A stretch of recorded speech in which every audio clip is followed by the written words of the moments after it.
Okay, let's dive in. We've got some really intense reports coming out of the Middle East. Picture this.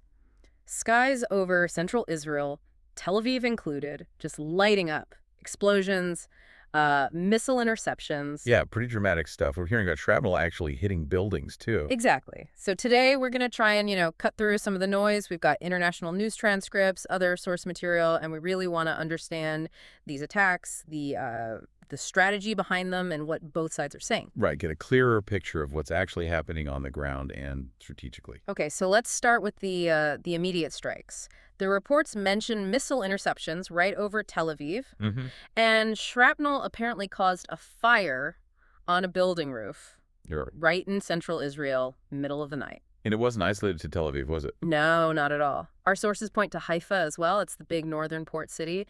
A 29-story government building, the Sail Tower, reportedly hit, along with two other, quote, sensitive sites. And then there's this hit on a technology park in southern Israel.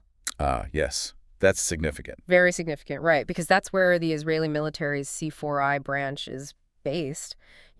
Command, control, communications, computers, intelligence, an elite unit. Absolutely. Hitting that is sending a message. Mm-hmm. But what's really interesting digging into the sources is how these attacks might be changing. Changing how? Well, you had ballistic missiles triggering sirens all across Israel, so clearly an attempt to hit multiple places.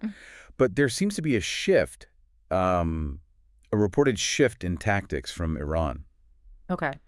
The volume of missiles seems to be down, like way down. Wow. Reports suggest maybe from salvos of 40 missiles down to less than 10. Less than 10. That's quite a drop. It is. But here's the thing. At the same time, they seem to be broadening the target area, spreading it out more. So fewer missiles, but aimed at more sort of dispersed locations. Exactly. The thinking seems to be that this helps them get around those really specific point defense systems Israel has.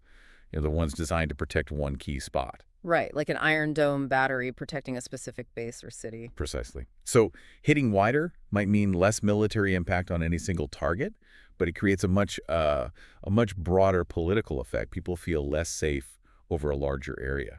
That's a crucial point. Less military bang, maybe, but more political disruption or unease. That seems to be the emerging strategy, yeah. This pivot. And that broader political effect really connects to the responses we're seeing, doesn't it? Absolutely. Prime Minister Netanyahu, for instance. He's been very clear. The war goes on as long as it takes. Full stop. And he tied that to U.S. support, or rather said it would continue regardless of increased U.S. support. Right. And he's also stated this goal very explicitly.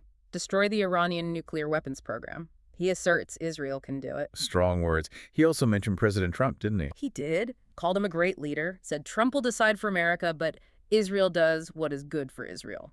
Pretty direct.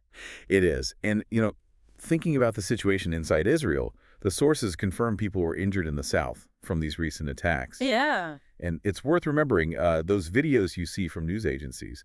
They're often pre-approved by the military censor. To make sure exact locations aren't given away, right? Yeah. Security reasons. Exactly. And amidst all this, public opinion inside Israel seems really solidified. Polls are showing something like 83% of Jewish Israelis approve of the government's actions. 83%. That's remarkably high support. It is. And it feeds into this sense of resolve, perhaps. The Israeli Army Chief of Staff even told people publicly to prepare for a prolonged campaign against Iran. A prolonged campaign. So, yeah, this definitely doesn't sound like it's ending anytime soon. It's far from it, based on those statements. So wrapping this up for you, our listener, think about this shift. Fewer missiles, maybe, but spread wider, aiming for that broader political effect. Yeah, alongside this stated goal from Israel for a prolonged campaign. So the question becomes, what kind of new dynamics could we see? What happens in this conflict when that political impact starts to feel just as important, maybe even more important, than the purely military one? It definitely changes the calculus. Yeah. Something to keep a close eye on as things develop.